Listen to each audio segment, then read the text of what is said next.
special election in Ohio. The White House prepares to restore sanctions on Iran as economic and political turmoil grip Tehran. And new details this morning about anti-Trump FBI agent Peter Strzok's special request right before joining Robert Mueller's team. Good morning, everyone. Thanks for being here. I'm Maria Bartiromo. Welcome to Sunday Morning Futures. The president ramps up his midterm campaigning as he stumps in the battleground states of Ohio and Pennsylvania.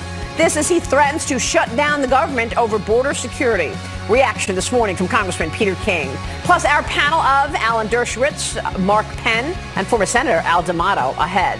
Plus, with the U.S. poised to restore sanctions on Iran, the president extends an olive branch and offers to meet the regime's leaders with no preconditions. Former Democratic vice presidential nominee, Senator Joe Lieberman, is here on that. Plus, the Senate Democratic leadership's decision to reverse course and now meet with Supreme Court Justice nominee Brett Kavanaugh. And new emails show anti-Trump FBI agent Peter Strzok tried to keep his security clearance before joining the Mueller team as Congress continues investigating the DOJ and the FBI's actions leading up to the 2016 election. Congressman Darrell Issa is here. He's questioned Strzok, and he'll join us next as we look ahead on Sunday Morning Futures, all coming up.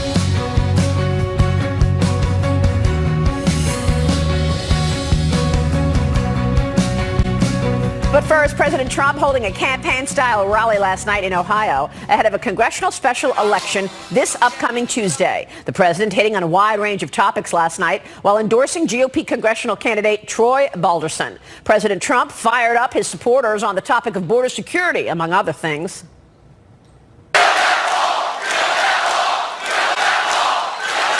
We're building that wall. We're building the wall. Don't worry. You're more elite than me. I have better everything than they have, including this. And I became president and they didn't, meaning you became president. And it's driving them crazy. They're talking about this blue wave.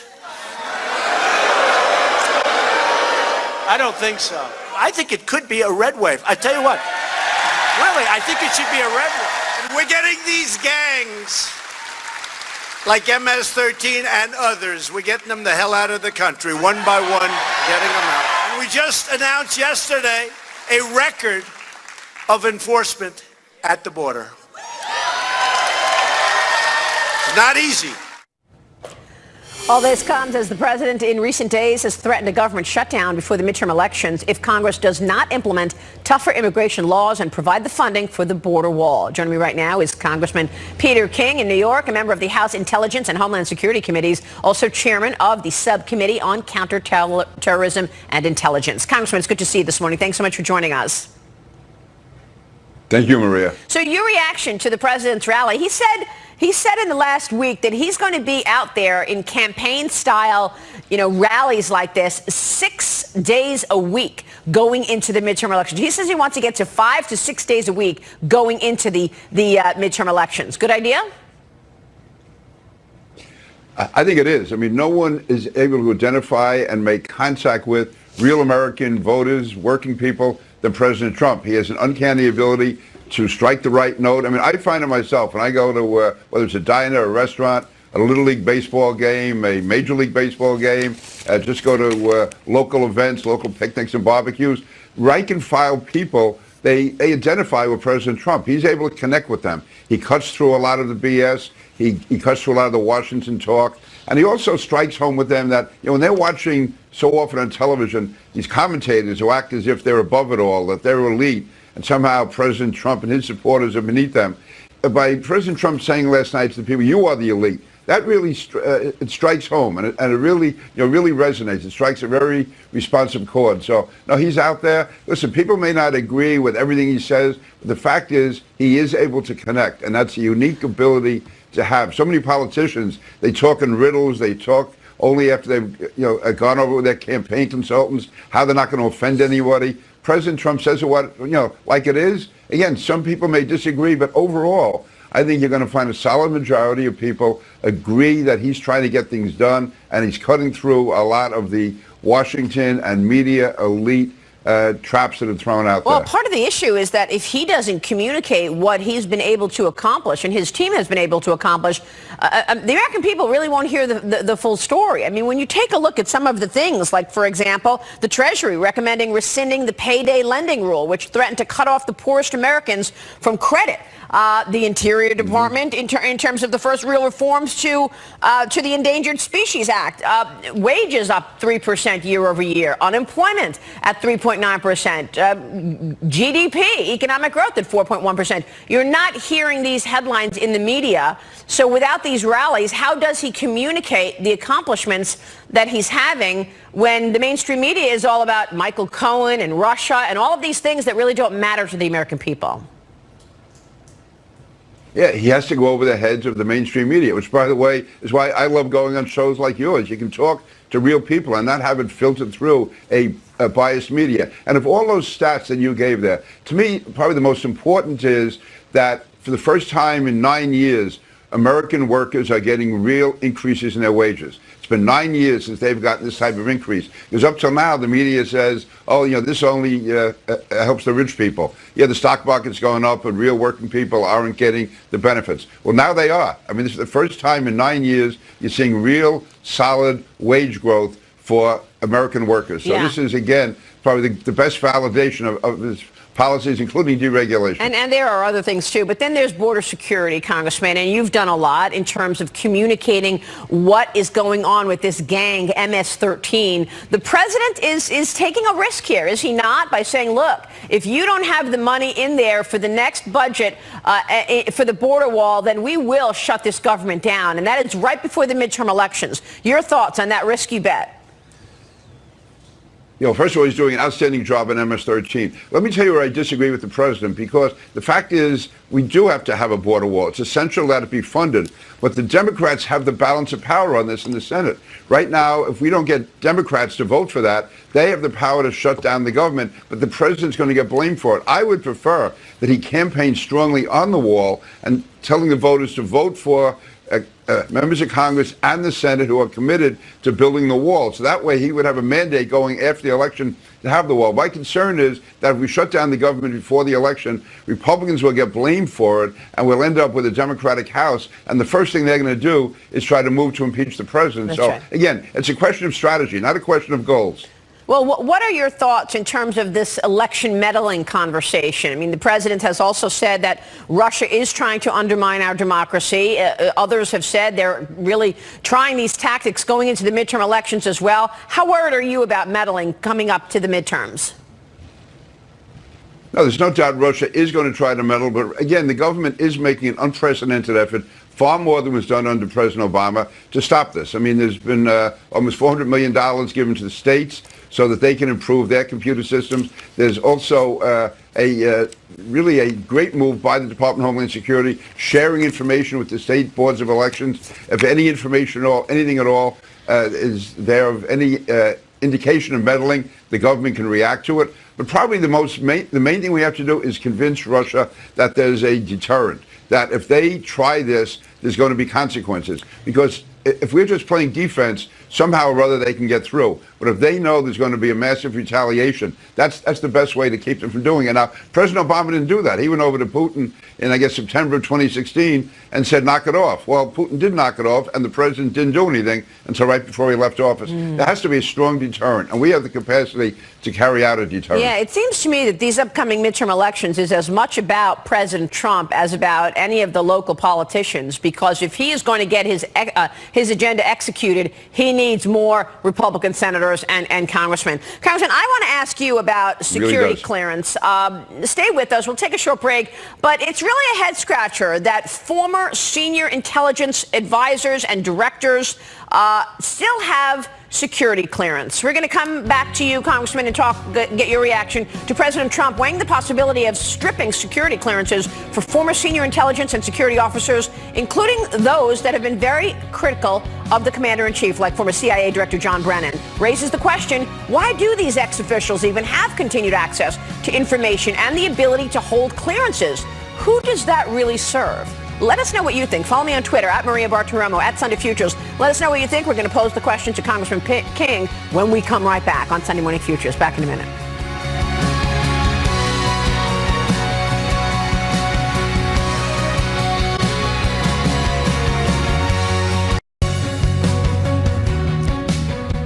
Welcome back, and we are back now with Congressman Peter King on President Trump's announcement that he is considering revoking security clearances for some former top intelligence officials, several of whom worked in the Obama administration.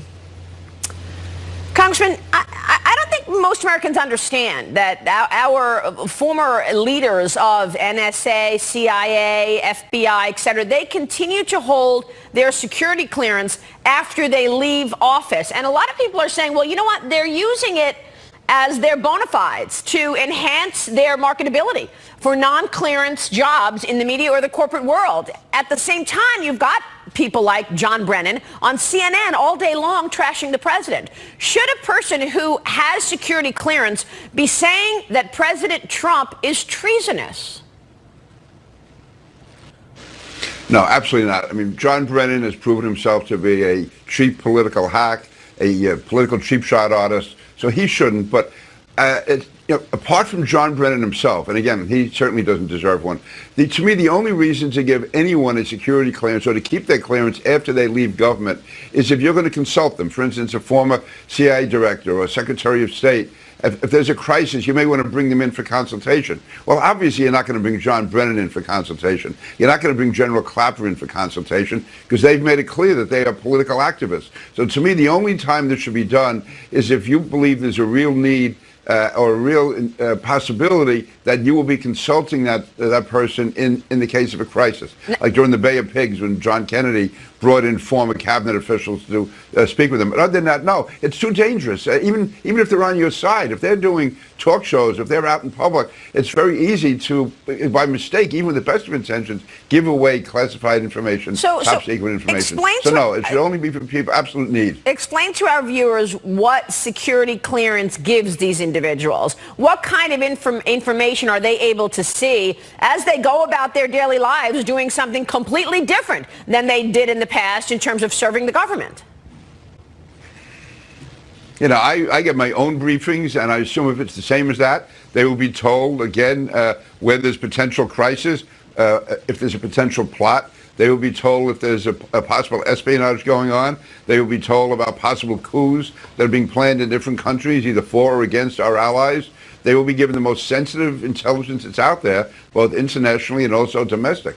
So they will basically know, they could have enough information to know, which could be extremely helpful to other countries. Not that they would do it intentionally. I'm not trying to suggest that. But you get that, and you could, by mistake, speak it out. Because if you're not in government every day, you can lose that discipline that's necessary. And especially if you have someone like Brennan, who can get carried away. I mean, if he's accusing the president of treason, and I would never think of doing that about Bill Clinton or Barack Obama or Harry Truman or John Kennedy. I mean, that's just absurd.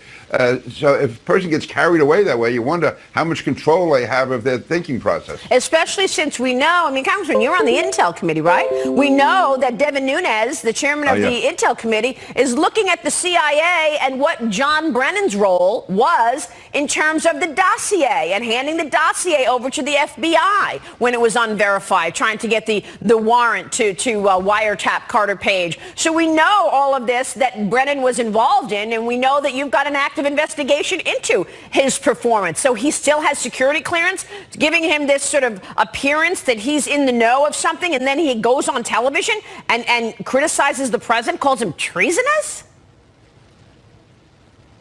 Now, John Brennan, CIA, obviously, we're talking about a handful of people in the CIA. 99.9% do an outstanding job. But a handful of people under his leadership, just like in the FBI, a handful of people carry out their duties in the best interest of the U.S. They were more interested in stopping Donald Trump. And that is being looked at. It's not definite yet, but we're certainly, I believe there's real improper activities were carried on, and that is being looked at. So, to me, all the more reason why very few of any people of anyone from the Obama administration right now should have this type of security clearance. Certainly looks fishy to me what was going on before the election in 2016. Congressman, it's good to see you this morning. Thanks so much. We will see you soon, Congressman Peter King. Meanwhile, rhetoric between the president and Iran is ramping up as Washington gets set to reimpose tomorrow the first sanctions since the U.S. withdrawal from the controversial nuclear agreement. Former Democratic vice presidential nominee and Senator Joe Lieberman will join me next on that, as well as the new developments in the nomination of Supreme Court nominee Brett Kavanaugh. We're looking ahead right now on Sunday Morning Futures. We're back in 1 minute's time.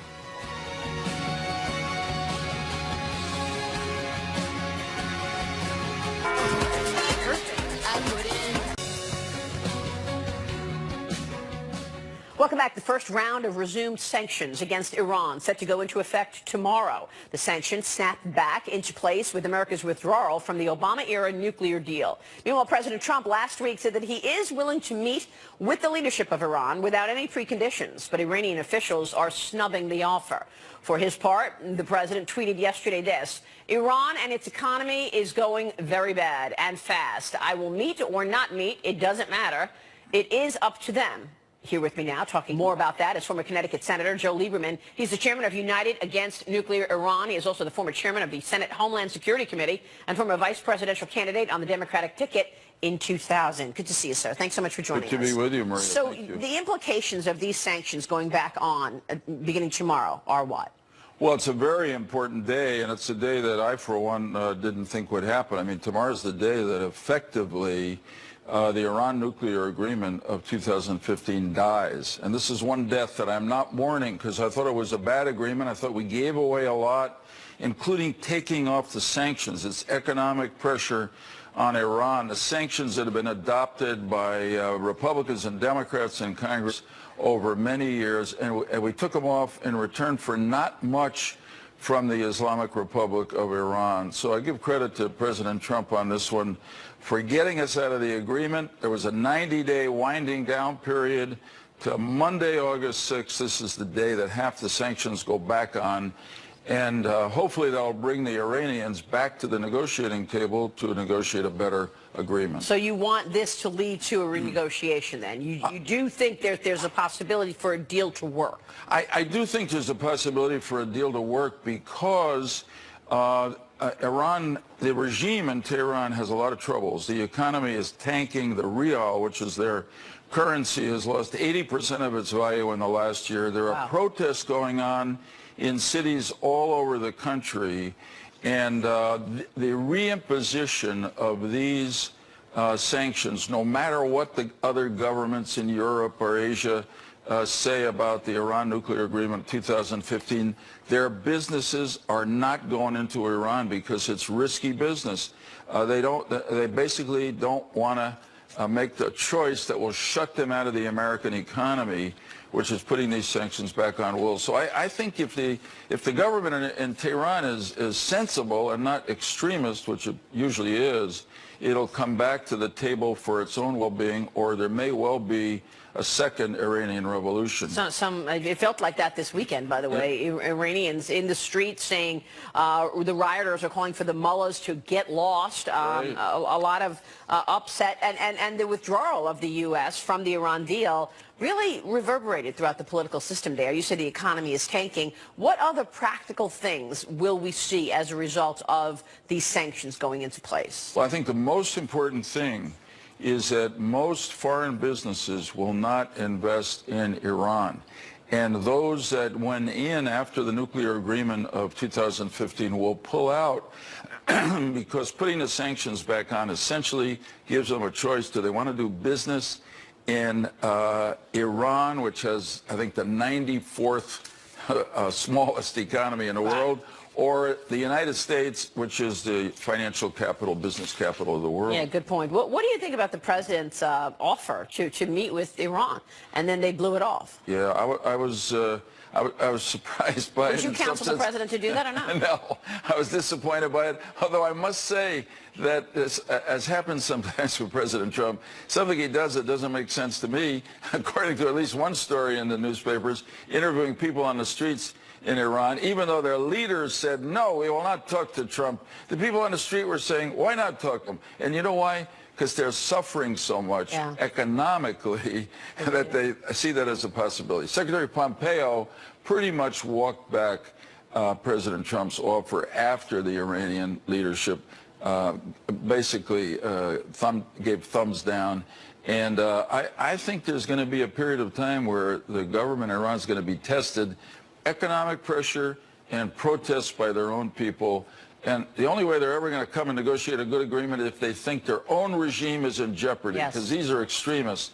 and we'll see whether that happens. Which I think was the case with North Korea. He was worried about his own position, forcing him to the table. All right, so you think the sanctions go back on, and they are going to squeeze the country even further economically, and perhaps get them to the table to do a new deal. Let me switch gears, ask you to go back to Washington with me for a moment, because Brett Kavanaugh getting confirmed on the Supreme Court is certainly one of the priorities for this administration. Right. Do you think the Senate will come through with the votes?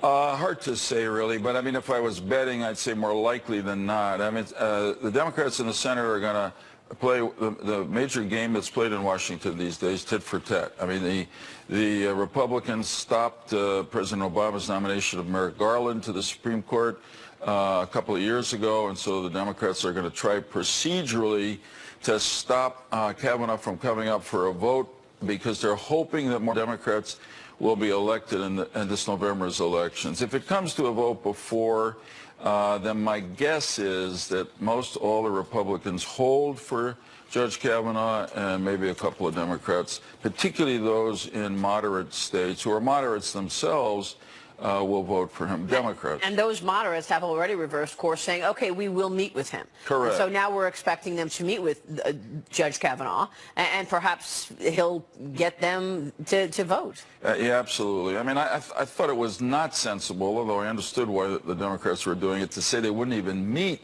with him. He's a judge of the circuit court. He's been nominated for the highest court in the land. You got to at least sit down and talk to him about the issues. Your thoughts real quick before you go on the midterm elections. Is it going to be a red wave or a blue wave?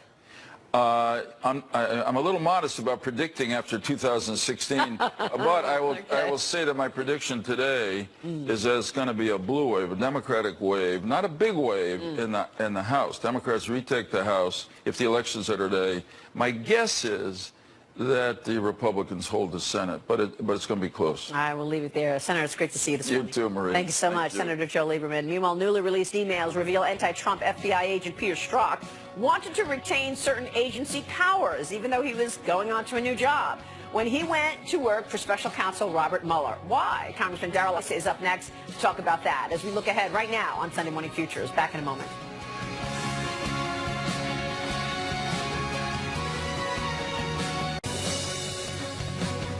August 8, 2016. And I'll preface it by saying this for context. Ms. Page said, not ever going to become president, right? Right? No, he's not. We'll stop it.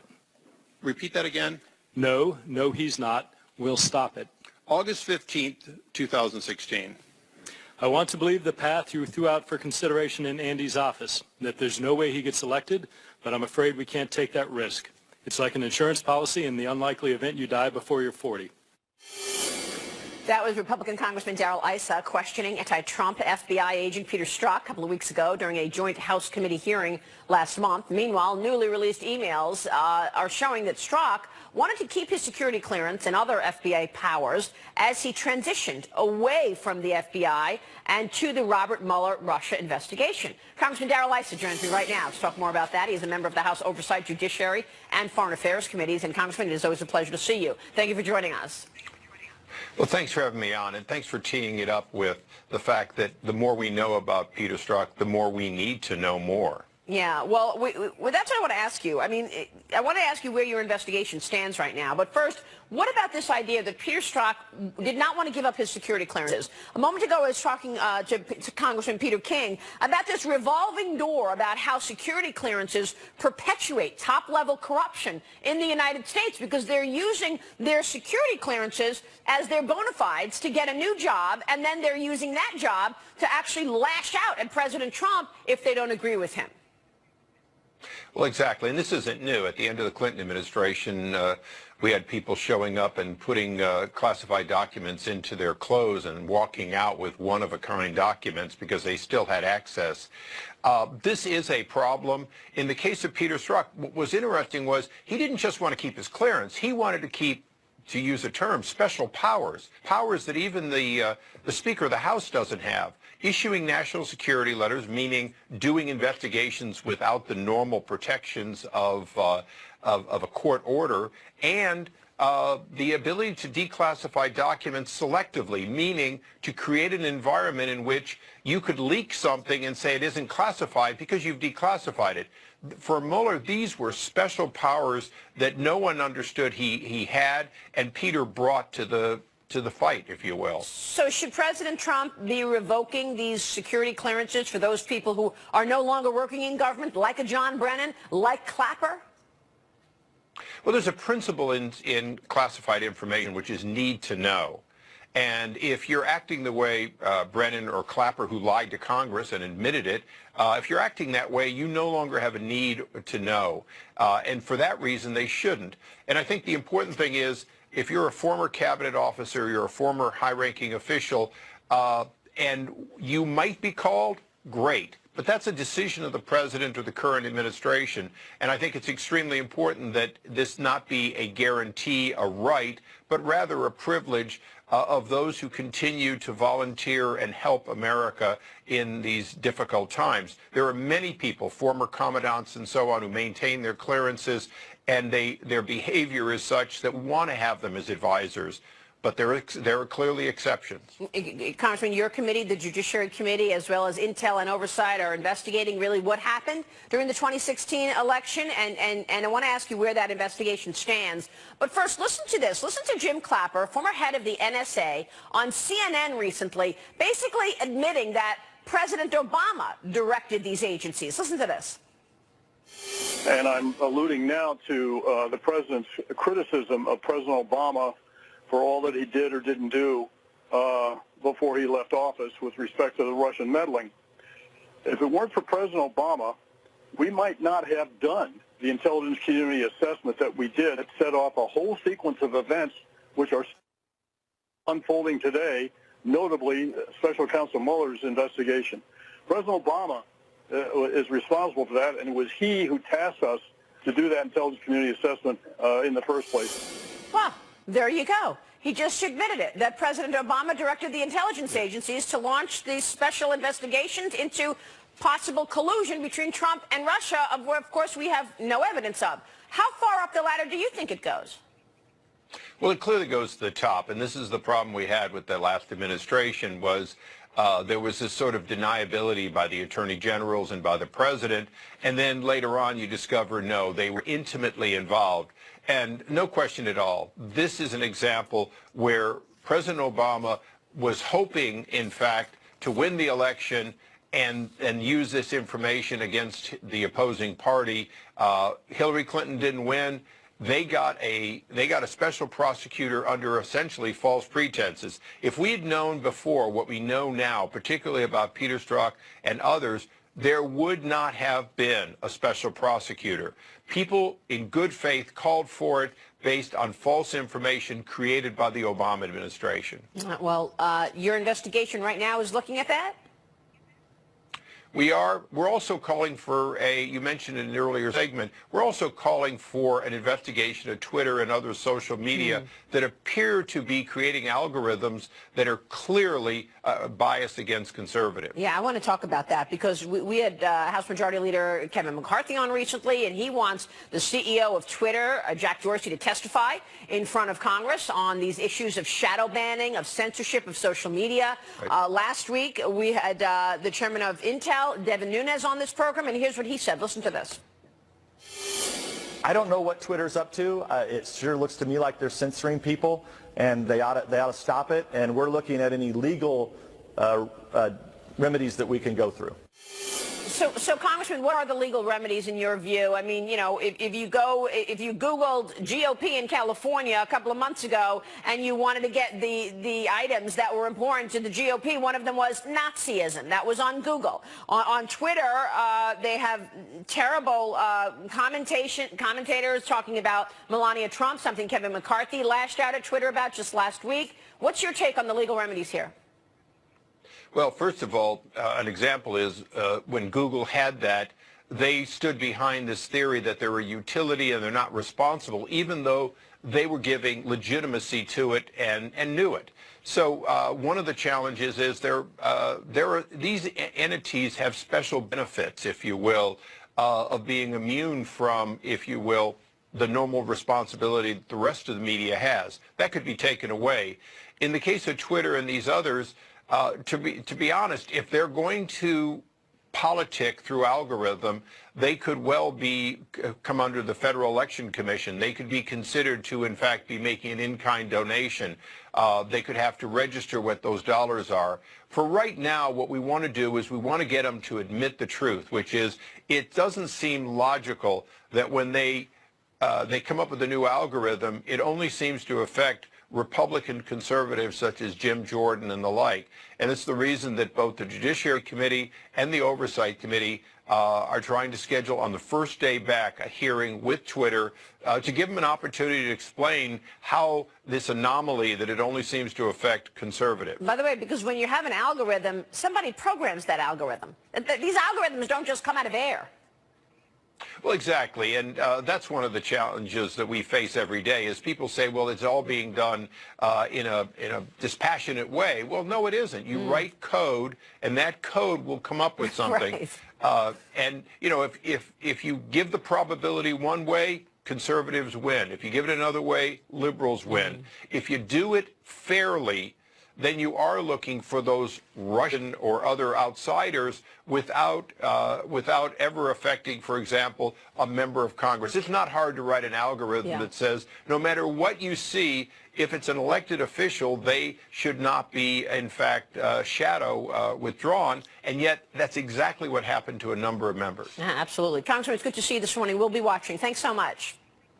Thanks, Maria. Congressman Darrell Issa there. President Trump stumping in Ohio ahead of a high-stakes special congressional election this upcoming Tuesday, boasting that the economy is surging under his presidency. But is he focusing enough on his accomplishments ahead of the midterms? Our panel of former Senator Al D'Amato, Mark Penn, and Alan Dershowitz weigh in next as we look ahead on Sunday Morning Futures. Back in a moment.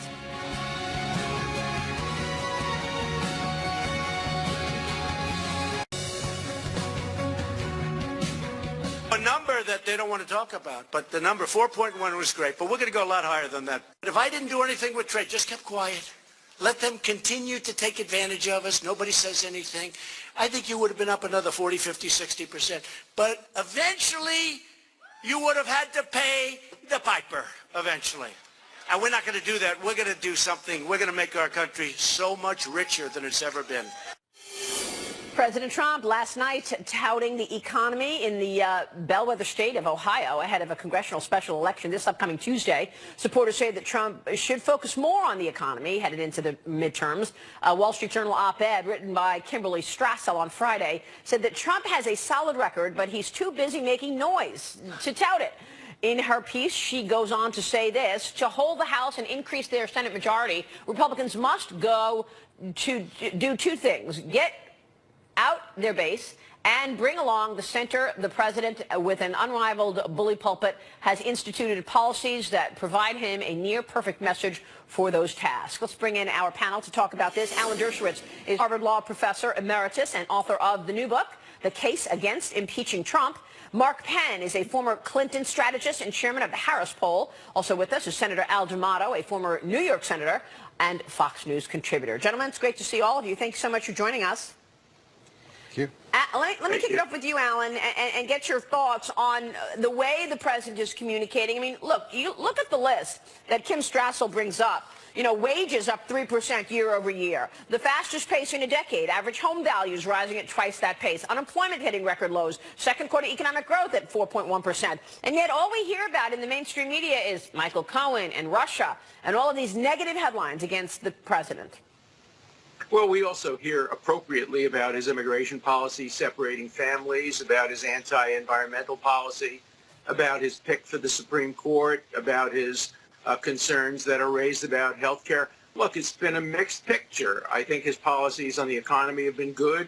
His policy on Iran has turned out to be positive. Recognizing Jerusalem as the capital of Israel is good, but there are some very bad things about not only his policies, but the way he expresses them. His statements about low IQ regarding African Americans certainly is not going to help him in the African American community. Well, so he was talking about Maxine Waters, right? Are you referring to the comment he made about Maxine Waters? And LeBron James and Don Lemon. And look, he just ought to stay away from those kinds of statements and the kinds of statements he has made in other issues as well. So it's part of the problem is that he has covered up his own accomplishments by the way he speaks about some issues, and he can do a much better job in communicating the positives. He would stay away from using that kind of language. And going into the midterm elections, the stakes could not be higher, Mark Penn. Tell us what your Harris poll tells you here going into the midterms, and is he communicating the positive stories, like the economic stories, like Jerusalem, like, pulling out of the Iran deal, North Korea, enough? Well, I think when you look at the polls, the president's at about 45% approval, just a little bit below what you really need to have a comfortable victory. He's at 55% approval on the economy. 70% say the economy is going in the right direction. 70%. Right, so that's a tremendous number. But on the other hand, on the congressional kind of horse race, they're losing by 7 or 8 points. So there's a blue edge right now baked in. Independent women voters and working class voters who usually don't turn out in midterms are the two key constituencies here. He's going for the base. He may leave behind the independent women. And so he's got a tough strategy here to figure out. Right now, I think he's going a little bit too much more base and is losing too much of the center. Senator, how do you see it? I think Alan Dershowitz and Mark have pointed out that basically he has the ability to really carry the day. Concentrate on your message. Don't get distracted by this dispute with LeBron James. And by the way, I think he's wrong on it. And I support the president, and I support him on 70 to 80% of what he's doing. Right. But he gets into these little picayune nonsense fights over nonsense. And by the way, if anything, he should have said to LeBron, what you're doing for your community with the school is terrific. Yeah. I mean, why? That's what Melania said, I think. Yeah, why do you want to get involved in this nonsense? Yeah. Stay focused. Stay focused if you want on Iran. We're not going to let them disrupt, etc. But look what he's doing. He's about to put the sanctions back on tomorrow against Iran. So yeah, there's a lot of noise out there. But when you actually look at the outcomes, they've been better than people expect. They've been terrific, and that's what the article in the Wall Street Journal points out. Right. And I will say, mainstream America does want to hear the good news, but mainstream media does not want to give Donald Trump credit for this economic resurgence. And by the way, this resurgence isn't just for the wealthy, but it's taken the poorest of the poor and lifted them up. All right, we're going to take a short break. Panel, stay with us because this is probably one of the best panels we've had, and I want to get your thoughts on all of this. Stay with us. More with Alan Dershowitz, Mark Penn, and Senator D'Amato when we come right back. A moment ago, the Harris poll and what you're seeing. What is the most important issues from your standpoint going to the midterms? Well, right now, immigration, right, health care, those are the two most important issues. If Trump had a winning hand, he'd want the economy to be the most important issue and threats to the economy. But if the Mueller comes out with a report, that's going to change everything. Yeah. Impeachment will be the #1 issue. And that's what the Dems want, it to be impeachment. So where does this Robert Mueller investigation go, Alan Dershowitz? Well, first of all, as a liberal Democrat, I'm hoping the Dems win in the midterms and help our system of checks and balances.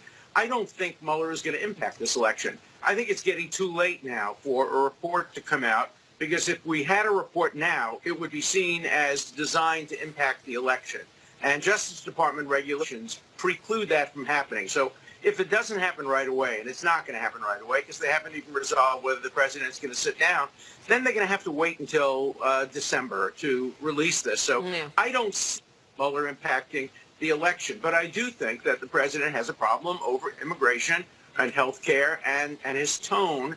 And I don't see how that can be changed or improved between now and then. So I do think the Dems are probably going to do much better in the House. And if they do better in the Senate, it could have an impact on the Supreme Court as well. And, of course, we're waiting on the confirmation of Brett Kavanaugh, which most people think the votes will be there. But at this point, I mean, the American people want to know where this investigation goes, Senator. I mean, the tens of millions of dollars, he said it was about collusion. There's no collusion. He said then obstruction, no obstruction. And where's it going now? I think that basically the Republicans are saying it's nonsense. I think the Democrats are saying impeach him. The Democratic voters, the hardcore over there.